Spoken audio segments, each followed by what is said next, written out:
Il a été ambassadeur de France en Syrie.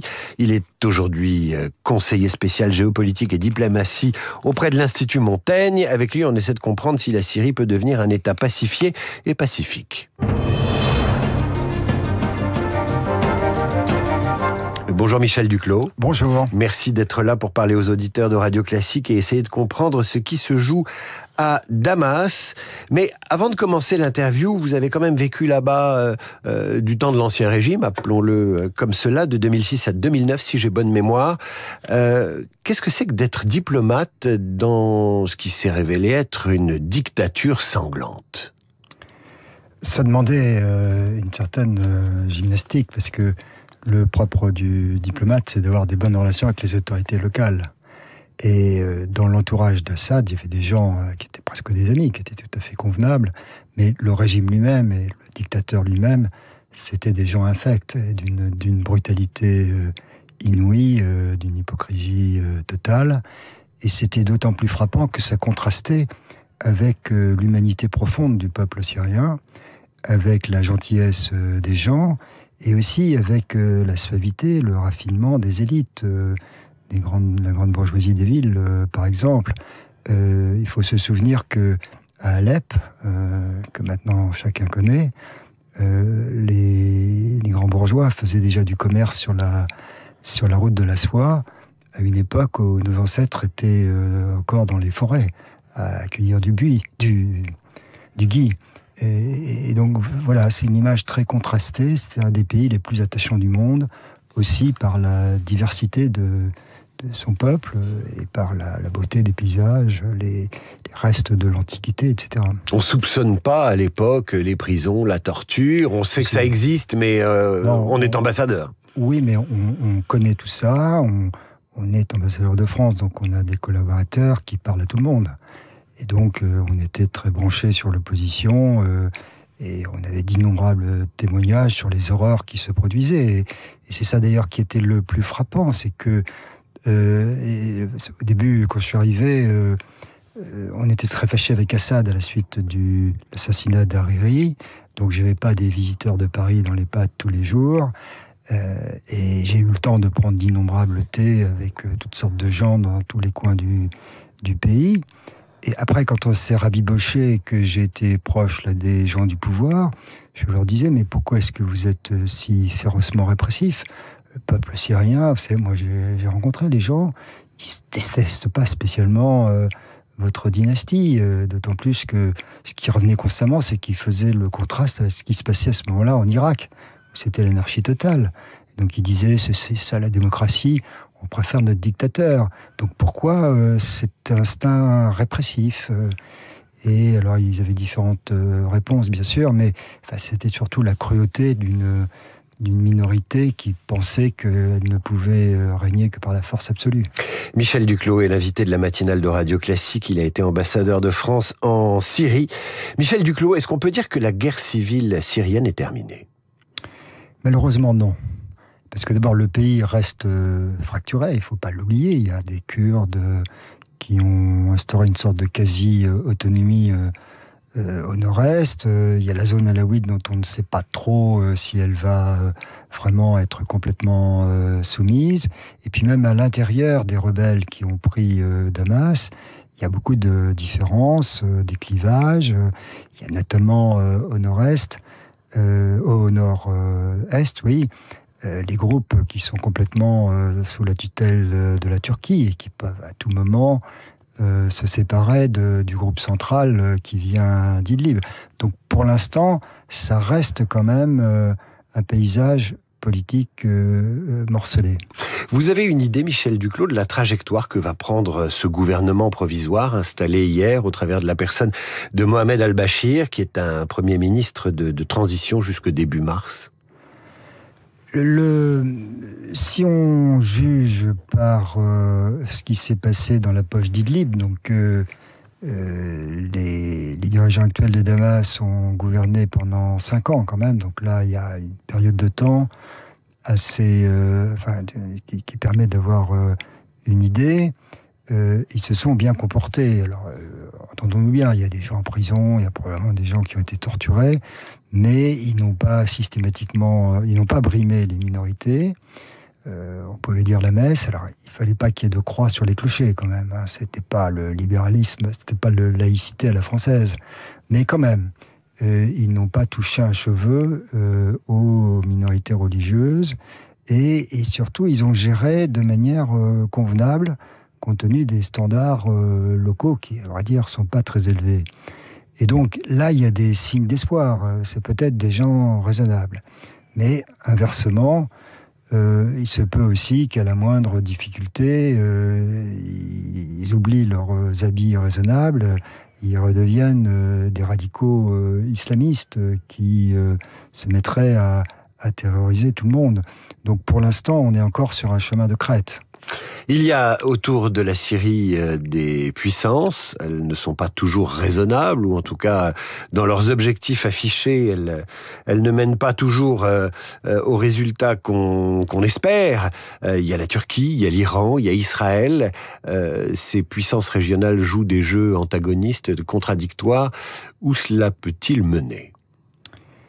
Alors, Israël se comporte très mal, pour dire la vérité, parce que elle a détruit à peu près 80% de ce qui restait des forces armées officielles syriennes, ce qui peut après tout se comprendre comme une mesure de précaution pour le cas où des armes très dangereuses tomberaient entre les mains d'islamistes au couteau entre les dents. Mais par contre, s'avancer sur le Golan et mettre la main sur les territoires qui avaient été neutralisés par les Nations Unies en 1974, je trouve que c'est non seulement indécent, mais c'est prendre un très grand risque. Parce que c'est évidemment provoquer un réflexe nationaliste chez les nouveaux arrivants. Les Turcs sont les vainqueurs officiels, puisque c'est eux qui patronnaient les groupes qui ont pris le pouvoir. Et en même temps, je pense qu'ils ont sûrement des sentiments mélangés, parce qu'ils ne peuvent pas ne pas se douter qu'une fois à Damas, leurs protégés vont s'émanciper. Et puis il y a un problème quand même fondamental, c'est que les Turcs font la guerre aux Kurdes syriens, et si le nouveau pouvoir veut s'affirmer comme un pouvoir national, il était obligé de tenir compte des Kurdes syriens. Et donc là, il va y avoir une tension entre leur affiliation aux Turcs et leur sentiment national. Les Iraniens, c'est ceux qui paraissent avoir tout perdu, puisque eux, ils étaient les maîtres du pays, et maintenant ils ont été chassés. Je pense que ce qu'il faut que nous expliquions aux Iraniens, c'est que, en même temps, de toute façon, ils avaient perdu la Syrie, puisque les Israéliens avaient systématiquement bombardé leurs implantations militaires. Et que par ailleurs, si leur priorité, comme ça semble être le cas, c'est de renouer avec Washington, ce n'aurait pas été possible tant qu'ils continuaient à avoir un pistolet sur la tempe de l'État juif.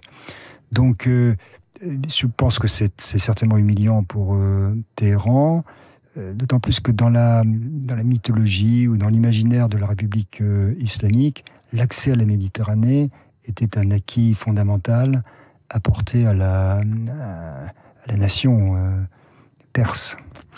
Vous avez un jugement sévère sur Israël. Est-ce qu'il n'est pas pertinent de désarmer cette zone, y compris par la voie des armes ?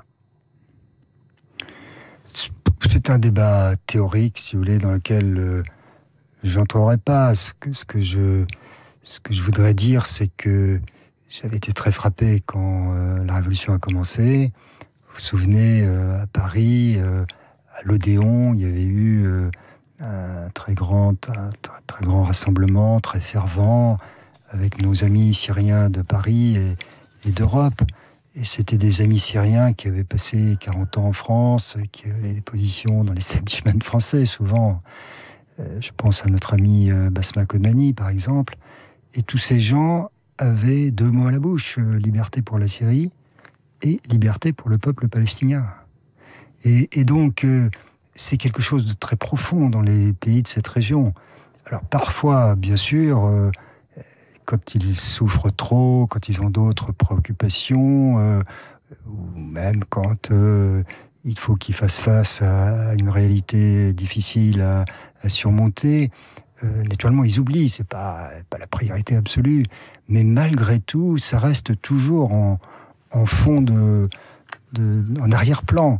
Et donc, réveiller ça de la part des Israéliens, je trouve que c'est vraiment dangereux, quoi. C'est pas prudent pour l'avenir. Michel Duclos, on n'a pas parlé des grandes puissances, les États-Unis, la Russie. Quel rôle vont-elles jouer dans les jours, dans les semaines qui viennent ?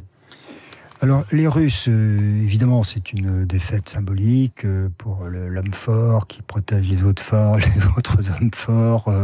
Donc, les nouveaux autoritaires, c'est un autre livre que j'avais dirigé, unifié. Là, c'est un sale coup pour Poutine. Mais en même temps, je lui fais confiance, si je puis dire. Il va certainement négocier avec les nouveaux dirigeants le maintien des bases qu'il possède, navales à Tartous et aériennes à Mémine. Les Syriens ont un autre point commun avec les Français, c'est qu'ils sont russophiles. Et donc même les opposants trouveront certainement moyen de s'entendre avec la Russie. Les États-Unis, ce qui est d'assez étrange, mais les gens qui connaissent la région ne seront pas surpris, c'est effectivement tout le monde est persuadé que cette chute d'Assad est le résultat d'un complot israélo-américain, naturellement, peut-être israélo-américain-turc. Personne ne s'imagine, Poutine, je dois dire encore moins, que personne s'imagine qu'une révolution puisse être spontanée. Et les Américains, je crois, n'ont joué à peu près aucun rôle. Alors, peut-être qu'il y ait des bureaux locaux de la CIA ou de tel autre service qui étaient dans le coup, ça c'est pas exclu. Mais Washington ne s'occupait absolument pas de la Syrie depuis très longtemps, et surtout sous l'administration Biden. Une dernière question, faut-il que la France rouvre une ambassade en Syrie ? Et sous quel délai ? Pas dans l'immédiat. Je crois que le ministre des Affaires étrangères, M. Barrot, a dit que nous enverrions un émissaire très, très prochainement. Je crois que c'est ce qu'il faut faire. Et il ne faut pas tout offrir aux nouveaux dirigeants tout de suite, mais il faut en tous les cas leur adresser des signaux positifs, ce qu'a fait d'ailleurs le gouvernement français. Et il faut négocier avec eux le rétablissement de relations en utilisant les leviers dont on dispose, les sanctions, notamment l'inscription ou la désinscription de HTS sur la liste antiterroriste, la liste des terroristes, les secours humanitaires et économiques. Voilà le genre de choses qu'il faut mettre dans la balance en échange d'un respect des minorités, des droits de l'homme et des choses comme ça. Michel Duclos, merci d'avoir été l'invité de Radio Classique ce matin. Vous avez publié tout récemment Le Monde des nouveaux autoritaires. C'est un ouvrage sous votre direction. Édition Conjuguée, Institut Montaigne et édition de l'Observatoire. Et puis, il faut relire et se procurer l'édition poche de La Longue Nuit syrienne, toujours signée par Michel Duclos, ancien ambassadeur de France en Syrie. Merci à vous. À bientôt.